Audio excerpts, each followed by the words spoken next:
서학개미의 꿈은 미국 주식시장에서의 수익이겠죠. 미국 증시 흐름부터 이슈까지 한 큐에 해결해보는 시간입니다. 간밤 뉴욕 증시 3대 지수는 하락세를 보였습니다. 국제유가가 급등하고 중동 지역의 불안감이 커진 데 따른 결과인데요. 오늘은 조금 나아졌을까요? 먼저 다우존스 지수입니다.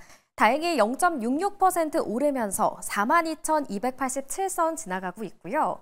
이어서 나스닥 지수도 살펴보겠습니다. 현재 1.14% 오름세를 키우면서 18,119선 지나갑니다. 끝으로 S&P 500 지수도 확인해 보겠습니다. 오늘은 3대 지수 모두 오름세 보이고 있는데요. S&P 500은 5,738선 지나갑니다. 그렇다면 미국 현지에서는 지금 어떤 이슈가 핫하게 떠오르고 있을까요? 미국 증시 전문 유튜버 유산남님과 함께 이야기 나눠보도록 하겠습니다. 네, 조금 전 미국의 9월 고용지표가 발표됐습니다. 어떻게 나왔는지 자세히 설명해 주시죠.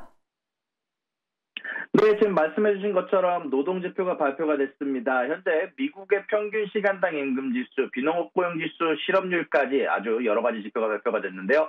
일단 미국의 평균 시간당 임금지수는 인플레이션을 우려해야 될 만한 지표가 나오긴 했습니다. 일단 1년 기준으로는 4.0%, 한 달 기준으로는 0.4%에 해당하는 상승이 나오면서 예측이었던 3.8에 0.3%를 크게 넘어서는 수치가 나오게 됐고요. 여기에다가 비농업 고용지수, 미국은 이제는 당분간 침체를 걱정하지 않아도 될 것 같습니다. 25만 4천 건이 나오면서 예상치였던 14만 7천 건을 훌쩍 뛰어넘는 수치가 나오면서 사실상 지금 현재 채권금리 상승에 기여를 하면서 동시에 주식시장의 상승에도 기여를 하고 있고요. 여기에 대해서 간단하게 좀 정리를 좀 해보자면 식음료 서비스와 의료보건, 정부사회복지 그리고 건설 분야에서 고용이 증가가 지속이 됐습니다. 특히 식음료 서비스 분야에서 6만 9천 개에 해당하는 일자리 증가가 있었고요. 이전 12개월 월 평균 증가치보다 높은 수치가 나타났습니다. 의료보건 분야에서는 4만 5천 개에 해당하는 일자리 증가, 그리고 정부 부문 고용은 3만 1천 개에 해당하는 증가가 좀 있었고요. 여기에서 가장 커다랗게 실업률이 감소하는 데 영향을 준 것은 바로 성인 남성 실업률입니다. 성인 남성 실업률이 3.7%로 크게 감소하는 모습을 보여주기도 했고요. 5주 미만 실업자 수는 32만 2천 명이 감소하면서 210만 명이 됐다라는 발표가 전달이 되기도 했습니다. 자, 그리고 마지막으로 실업률 같은 경우는 4.1%가 나오면서 예상치였던 4.2%보다 하락하는 수치가 나왔고요. 전달이었던 4.22%보다 약 0.12%가량 줄어든 수치가 발표됐다는 이야기가 전달이 되기도 했습니다. 네, 이로써 미국의 경기 침체와 고용시장 약화에 대한 우려가 조금 씻어내진 듯합니다. 이어서 다음 소식입니다. 지난번에 유럽연합이 중국산 전기차에 부과하는 관세를 올릴 수 있다는 소식 전해주셨는데요. 유럽연합이 이 관세율을 최고 45.3%로 확정지었습니다. 중국의 반발이 만만치 않을 것 같은데요.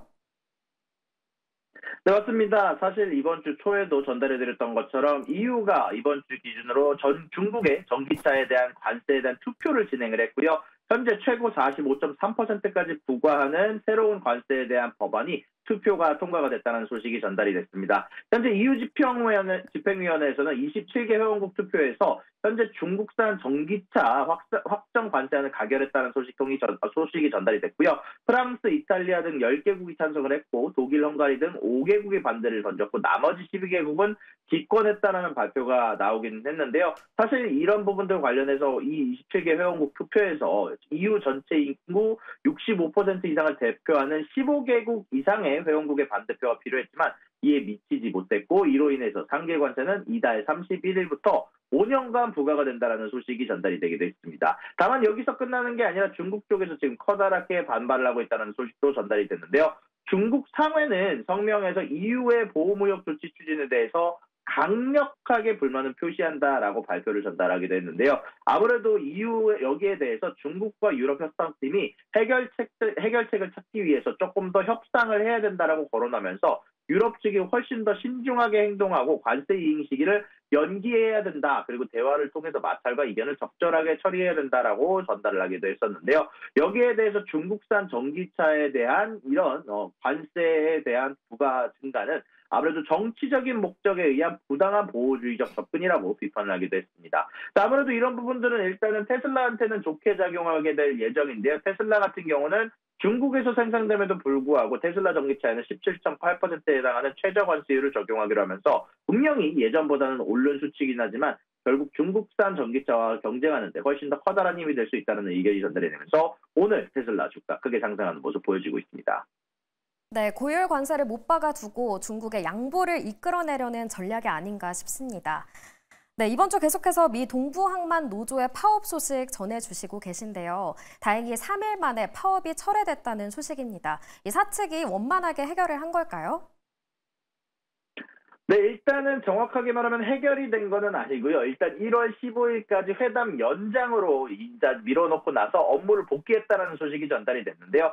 사실 지금 당장 노동자들과 항만 쪽에서 지속적으로 협상이 진행 중인 가운데 안에서 3일간의 파업을 일단 일시적으로 끝내게 된 이유가 발표가 됐는데 일단 금요일 날부터 개장을 하고 양측은 약 62%에 해당하는 임금 인상을 포함하는 6년간의 장기 계약을 일단 어느 정도 잠정 합의를 진행을 했다라는 소식이 전달이 되기도 했고요.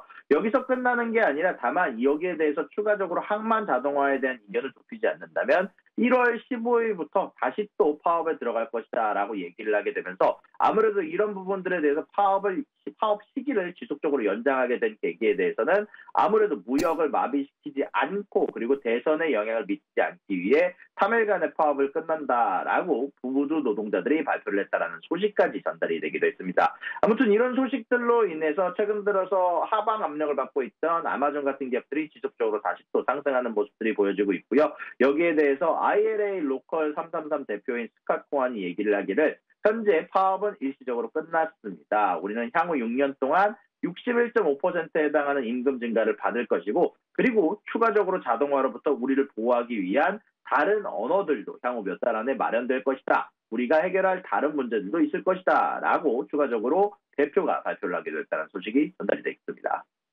네, 우선 문제가 일단락되긴 했지만 앞으로의 상황을 더 지켜봐야겠습니다. 이어서 미국의 저가 항공사 스피릿 항공과 관련된 소식 준비해 주셨는데요. 어떤 이야기인가요? 네, 현재 스피릿 항공사가 주가가 급락하고 있습니다. 장전까지만 하더라도 35%까지 급락했다가 지금은 소폭 회복해주면서 28% 하락으로 지금 현재 주가가 거래돼야 되고 있는데요.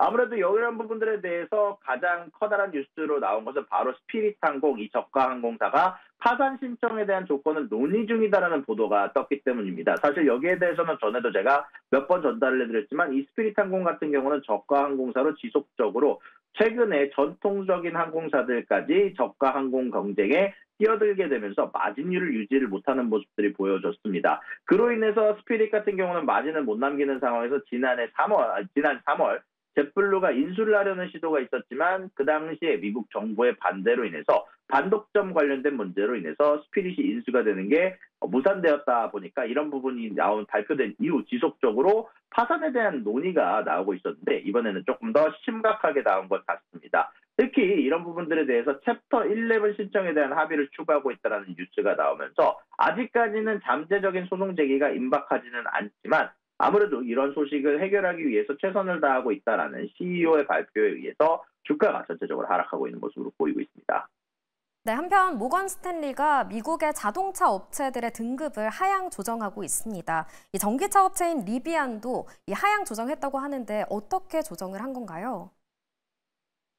네, 리비안 같은 경우는 최근 들어서 지속적으로 제조에 필요한 부품들의 공급이 어려워지고 있다고 밝히면서 오늘 주가가 급락하고 있는데요.